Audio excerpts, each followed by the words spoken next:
LA and grew up, as a youngster when Kobe first got in the league, how important he was to you. I read somewhere that you said you cried when he shot those air balls in Utah because you were Yeah, when you're 7 or 8 years old. Like that's how yeah. in tune you were with him. So this is kind of a two-part question. How important was he to you as a person, as someone you modeled your game after and looked up to, and then how important is he to the culture and to the energy of LA? For me, Cole was my imagination. That was the player. Obviously, as I got older and able to look at Michael Jordan, he became one of my favorite players. But growing up, when I started to understand and comprehend basketball at a young age, it was from Cole. Being a Laker fan, we didn't have cable. All we had was channel KCAL 9 when the Lakers came on Mm-hmm. channel 9. That was the only fucking channel we had. So I watched every Laker game growing up. Cole was the one that I gravitated to. And for me to see the start, the fails, I remember begging my dad, could we go get a newspaper?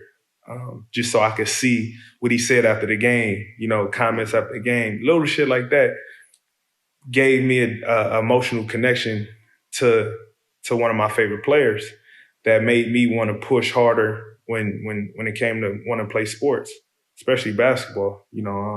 Seeing how he got better, the things he went through, the culture of LA for me, from me being 31 now, is based around Bean, man. Like the energy always been Yeah. Kobe. Mm-hmm. Obviously, I always heard the stories like my dad and my uncles always talk about the Showtime Lakers. That's kind of like their generation, but for people my age, like you can't think about the Lakers without thinking about Kobe. When you Mm-hmm. think about that yellow and gold, you think about Bean. You know what I Yeah, mean? And definitely. and, and it's crazy. When you played against Kobe, did you wear his shoes or did you wear a different shoe? Vince was like, supposed to wear your opponent's shoe or blah blah blah. So I'm like, oh, all right. So next time I played Cole, I wore some Jordans. Wrong fucking bang I should have did. As soon as I walked on the court, Cole was like, "Oh, that's what we doing, motherfucker," and didn't say nothing to me the rest of the game. Right? Hey, you just sounded so much like him right there when he said that. I'm That's what telling we you, doing, motherfucker. Didn't he? Yo, you Didn't he? sounded just like Kobe right there, dude. That's I'm crazy telling as you. hell. So after the game, I talked to him. He was like, damn, man, my bad, blah, blah, blah. So we went in the whole conversation. That's kind of like when the whole, like, the team mama thing started coming up about, you know what I mean? Of like, all right, cool, look, we're going to start this whole mama thing off. You're going to be the one that kind of kicks it off with the shoes and That's everything. And ever dope. since then, Hell yeah. I just ran off with it.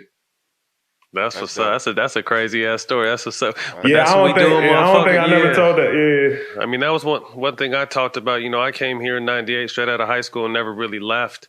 And I told people that, like, the world lost a superstar, but LA lost a Yeah. superhero. Like, he Yeah. was everything to LA, and I talked about my Mhm. experience, but like I said, his first time in the league was right when I was at UCLA. So we were crossing paths, and like you said, being able to see his growth like right next to you was dope. You know what I mean? So he was so much more Mhm. than just a basketball player. His energy, his everything was, the essence of LA. And it's sad, man, that we lost him and Jeej and obviously everyone else on that plane that day. But I wanted to touch on, going into a locker room with Bron, seeing that you guys are natural born leaders, your guys' mindset, the attention to detail, your discipline, your hunger to win. What was it like collabing? Obviously with one of the greatest players of all time from a mental standpoint. It was a hell of an experience. Like I said, he was very vocal this year in film, uh, as far as helping the young guys understand what they need to be and where we need to be as a team. So like I said, I was learning on the fly on the court. Just picking his brain, studying him, his body of work, the way he moves.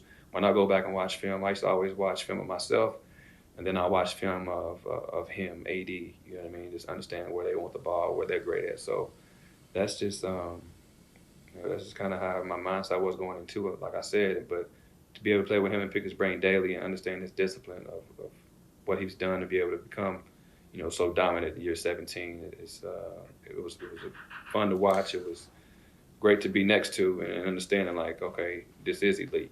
I played with so many elite players at a high level. Damn near, I would say more than 15 first ballot Hall of Famers. So, to see the best at the best, it was a hell of a ride these last couple of years. Just you know what I'm saying, just watching them. You came in and picked up where you left off, which was crazy to me after 6 week off and a broken thumb. Like you said, a third surgery on the same hand. Tell me what it was like being a younger player in the playoffs, and then your mentality as a 15-year vet or a 14-year vet, and coming back and knowing exactly where you need to be and how you can affect the game in the most, because you put up solid numbers, but just your presence on the court allowed LeBron to kind of exhale a little bit, and you were able to run the show on both sides of the floor. Well, I mean, like I said, that's to sum it up, really, that's just about trust. You know what I mean? Like Brian was able to trust me, and I told him, you know what I mean? Like I got you. You know what I mean? I damn sure don't want to let anybody down, myself down, but I'm not gonna let anybody down. I'm gonna make mistakes, but if I make a mistake, I'm probably gonna make up for it 2 times in the next 2 or 3 minutes. So it's just that was just my mindset, and just having energy and want to become, the best player on the court. Even with him on the court, my mindset is to be the best player on the court at all times. And I was able to do that, like I said, with trust of my teammates and my coaching staff. So I have to give them credit. But just having a mindset, like I said, when I was 21 in the playoffs, going at it, I had 3 greats, a lot of other great teammates. But I had 3 greats behind me, and I knew they had my back from day one. So I did have to earn their respect, which was obviously expected, which was not a problem. But having them behind me, understanding they gave me leeway. They pumped the confidence in me. I saw those guys work at an early age, and it was only right that I follow suit. You know what I mean? Like I said, having that competitive drive, wanting to win. I was able to learn, some of the things I had and put it with theirs, and just pick each one of their brains. The PJ Browns, Keon Dubas. Like I had a lot of great vets, Sam Cassell, Tyronn Lue. So they were on me daily, and they helped me grow. And then fast forward 14 years later,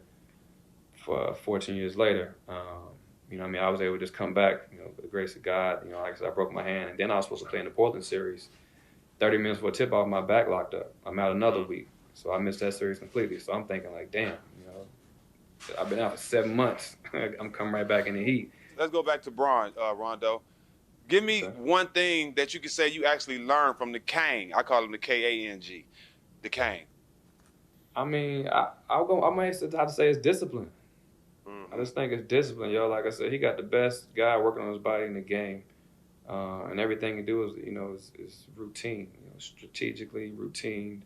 As far as rest, diet, like from top to bottom.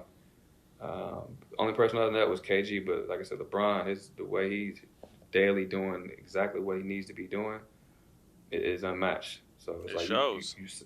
I can tell you that, but you can't really understand it until you see it. Like, damn, like I see him every day, like, and he ain't taking no shortcuts. Like, shit, he own it, locked in. Love it. So, putting them days together. What was it like going from being a Boston Celtic to winning a championship for the Lakers the year Kobe passes? It was a lot. This was the emotional roller coaster year. Winning it, for Kobe, the year Kobe passed is unreal. It's something you couldn't imagine. Obviously, me playing against him in a couple finals, in the same uniform. So it was a tough one.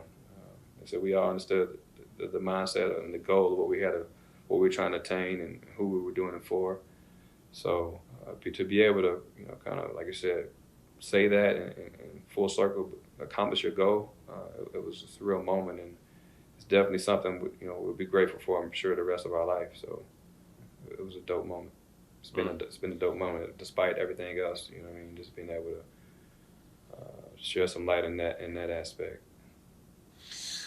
I mean, it's been amazing. To me, people talk about this should be an asterisk. To me, this should be a gold star, considering what the world was going through, what you guys had to go through to get in the bubble and stay safe and still carry your message and still be away from your family. To me, the game is 90% mental. Once you get to this level, everyone can pretty much do everything. So who mentally, like you said, with Bron's discipline, or who can really lock in for this time and understand the task at hand? So for all those people that say, oh, this is an asterisk, this shit, man, fuck that. This got to be a gold star, considering how fucked up a year 2020 has been as a whole.